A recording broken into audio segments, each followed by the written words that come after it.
Welcome to Swala Nyeti, the law podcast that pairs a layman and a lawyer to answer your legal questions of the day. Swala Nyeti is sponsored by the law firm of Kigwada Company Advocates and is intended for educational purposes only. Welcome to Swala Nyeti. This is Recap 1, Episode 1. Episode 1. We've never done a recap. We've never done a recap. So are we going to title this episode? We'll find a name. We'll find a name. But the purpose of this is because we've been getting questions that we thought we should address. And we will be addressing these questions after the week of the issues we have discussed. So we are recording this on Friday at the end of the week. Although the topics that we are tackling were those topics which were shared or which were discussed in our episodes for last week. Yeah, which is on landlords and tenants. Exactly. So this is something we'll be trying to do every Friday. Yes. And publishing this episode on Saturday so that you can listen to it at your leisure.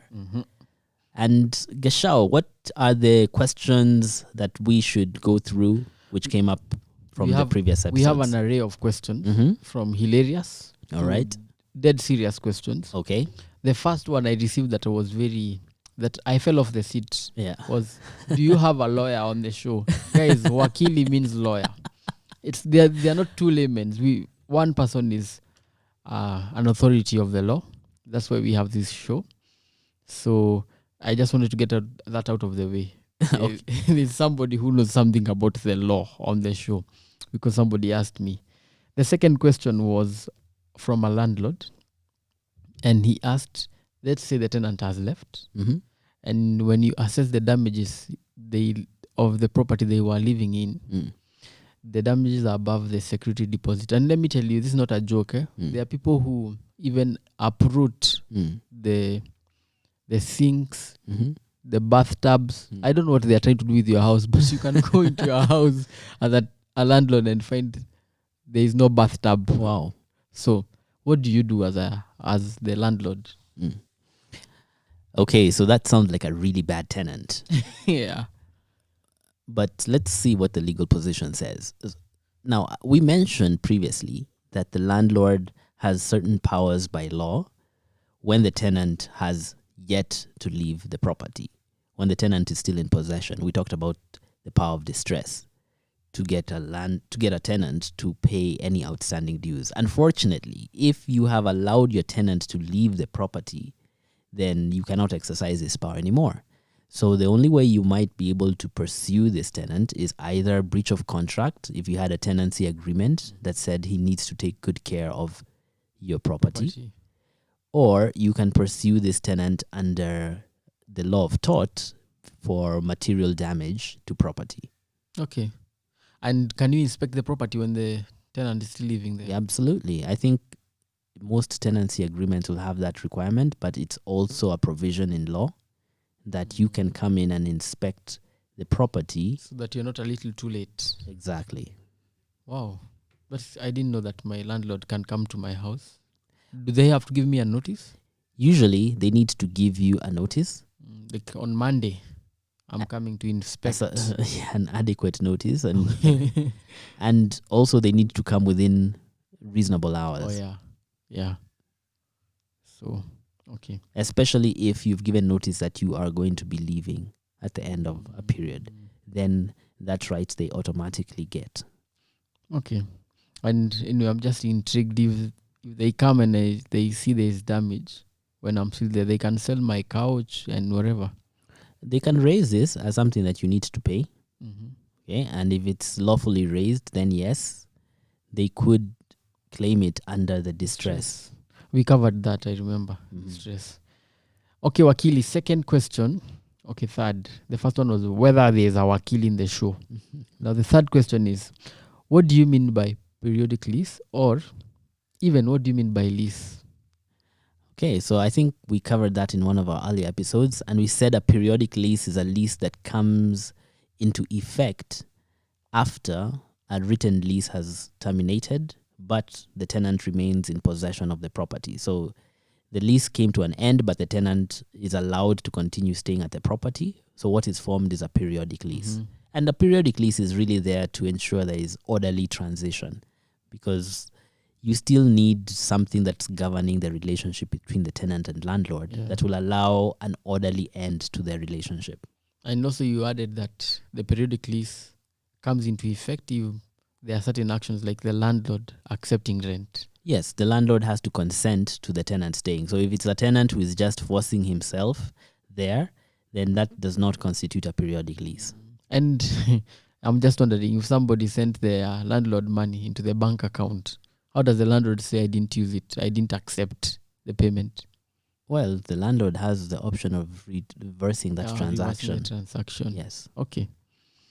Then another question: what if we had covered a scenario in this periodic lease of a lady who was being kicked out of, or rather being evicted out of a property. She had lived for an extra month. And the question then is, what if she thinks the eviction is unlawful? What can she do? I think this is a scenario where the periodic lease had kicked in. Well, we mentioned that if there is an unlawful eviction, then you can get remedy from court, including getting an injunction against the unlawful eviction, as well as getting compensation for any damages that you have sustained because of the unlawful eviction. Okay, well answered. Next question. Exercise of the statutory power of sale. What does that mean? So I think we discussed the statutory power of sale when we were discussing someone who had a mortgage or a charge on their property and they had defaulted in paying for the mortgage. And we said that the bank does have a power to sell as one of its remedies, to sell the property. And we said that the exercise of the statutory power of sale only comes into effect after a 1 month notice and 90 days of having not rectified the default. And speaking of default under mortgage, I think for you to clarify, I'll paint for you a scenario. You have paid mortgage of 16 out of 20 years. You have 10 million shillings remaining. In those 4 years, you're supposed to have paid 10 million for the house to become yours. And now you have become due. You have not paid. How much money becomes due? Is it the monthly payment, which is maybe 200,000, or is it the 10 million? So usually the loan documents will determine what amount will be in default. And most contracts are worded in a way that once you default in the monthly payments, the entire outstanding amount becomes due. In this case, 10 million. In this case, 10 million. So the bank will come to you asking for 10 million. Correct. No more the 200,000. Yes, but most banks would be most banks would allow you to negotiate. If you can pay whatever was in default for those months, then they can allow that the mortgage continues at the rate it was before. Okay. Speaking of mortgage, what do you mean by forced valuation? So we talked about forced sale valuation in the case of where a chargee needs to exercise their statutory power of sale. And this is a valuation that you must conduct before you exercise the statutory power of sale. And we said that the valuation will be for the property if it was sold at auction rather than the property if it was sold at market. This valuation tends to be lower than the market valuation. Okay. The next question has reminded me of my issue of saying I would give the house one of the bedrooms and charge her rent. But Wakili, what is controlled tenancies? We talked about controlled tenancies for both dwelling houses and for commercial properties. And we said that these are tenancies which are protected, or where the tenants are protected under law in the manner in which you would take any action on them as a landlord. So if you intend to evict them, you have to follow a certain procedure. If in the case of dwelling houses, you intend to distress, you have to get leave of the tribunal. And in the case of business premises, if you want to raise the rent, actually both business and dwelling houses, if you want to raise the rent or vary the terms, you still need leave of the tribunal if the tenant takes the matter to the tribunal. Okay. And I remember you mentioning under controlled tenancies for residencies, there was a limit for payment, like there was a determinant. Yes. So we said for a dwelling house or a residential property to qualify as a controlled tenancy, the rent payable is less than 2,500 Kenya shillings. Is there something like that for commercial? For commercial, the conditions to meet, we said, are either one, you do not have a lease, or if you do have a lease in place, the lease is for less than 5 years. Yes. Or if the lease is for more than 5 years, then there is a term in the lease that allows for the contract to be terminated by notice. Amazing. Wakili, I love your memory. So, as I was saying before, many years of law school. Yeah, I can see. But it shows that that also reminds me that if I rent out my bedroom for the more less than 2,500 shillings, that is a controlled tenancy. Wakil, what do you mean by distress? So we talked about distress as one of the remedies that a landlord has to recover any rent or payments which are due and outstanding from a tenant.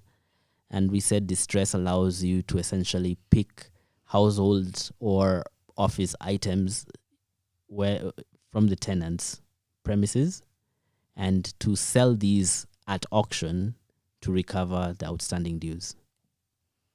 Therefore, you mean you can sell my couch if you're the landlord? There were certain things that were excluded. In residential property, what is usually excluded are cooking utensils and your sleeping, your place of sleeping. You cannot sell my bed, neither can you sell my sufuria. In short. Yes, but if you are sleeping on your couch, if that is your bed, then you can also say that. Yes, I sleep on the bed and on the couch for 4 hours each night. You cannot take both. Right. So, and in terms of an office, you'd find that things like the computer that you use, because it is a tool of trade, could be considered as one of the things which are exempted from being distrained. It's just a bit strange considering that the people under controlled tenancies are people for residential houses are people paying less than 2,500. There's a high chance that when you walk into that house, the only thing you're going to find are the places where they sleep and the things they used to cook. Yes, but remember, for controlled tenancies, you would need leave of the court to begin with to conduct distress. But they could still give you that. The court could allow you, and then when you walk there, you can either sell the sufuria or the bed. So you're done either way. Haya, wakili, can you evict somebody holding a court order? Well, the short answer is no. We said orders have to be respected. But the probably more nuanced answer is it depends what the order says. Yeah. So if the order does not restrict you from evicting them, then why not? You evict them. And lastly, any business can be a controlled tenant? The answer is no. So we said that even having met all the conditions for controlled tenancy for a business, for a commercial property, there are still some businesses which are excluded from claiming controlled tenancies. And the one which I can tell you with certainty is go-downs. So go-downs cannot claim controlled tenancies. So go-downs for sure are under controlled tenancies. So go-downs, yes. Go-downs have been decided in previous cases as not qualifying to be controlled tenancies. They do not qualify. There's no way a go-down can be a controlled tenancy. The reason is because of the way the law is worded as to what qualifies. So usually the law will specify a shop or a place where services are sold. And you see that go-downs do not meet that criteria. Yeah, I see. And therefore, a go-down, whether or not it meets other conditions, I don't know, you have a written lease, it's not terminatable even on the lease, it's still not a controlled tenancy. Correct. It's a go-down would fall outside the definition of what can be a controlled tenancy. I don't know if Wakili got any questions. I think the people tend to send the layman the question. I don't have any, But I encourage everyone to keep sending in any clarifications you need, and we'll try as best as we can to answer them. I can tell you for sure, Wakili, the issues on divorce, the questions on divorce, we'll need a full hour for a recap. And thank you very much for joining us for this recap, our first ever recap. We continue to address many things as they come, and we'll find creative ways of doing it. And if you have any suggestions, kindly feel free to tell us on what we can do. But from our end, on this Friday afternoon, we would like to wish you a lovely weekend ahead. And from me, have yourself a good day and goodbye. Goodbye. You have been listening to Swala Nyeti. Special thanks to our layman, Gashal Patrick, and our lawyer, Harry Karanja. If you have a legal question that you want answered, send us a WhatsApp message on 0708 111 or email us at admin@swalanyeti.org. You can find downloads to all our podcast episodes on our website www.swalanyeti.org.